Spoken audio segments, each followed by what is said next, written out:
More than 300 deliveries to over 100 different facilities in all the big country since March. Here at the West Central Texas Council of Governments, they were nice enough to give us this warehouse so we can distribute from here, which will only hold about 10 pallets. But they didn't just land on our doorstep from the National Stockpile. Our journey begins in San Antonio, says Toby Hardbuck, Abilene's Healthcare Coalition Program Coordinator.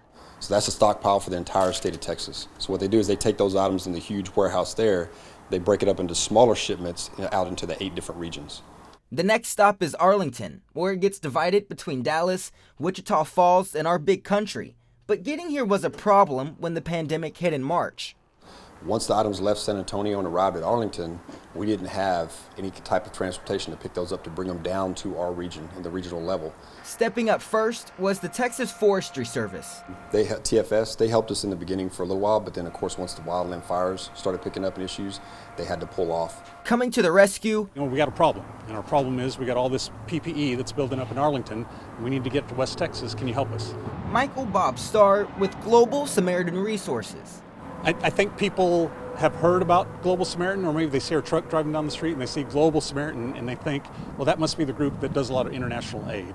He says around the world or in our backyard, meeting the needs of people is their specialty. Wherever you work, whether you're in the middle of the Metroplex, whether you're in downtown Abilene, whether you're in Stanford, you're in rural, you're in one of these smaller communities throughout West Texas, you need the PPE just as much as everyone else. In Abilene, Kevin Clark, KRBC, Abilene's local news.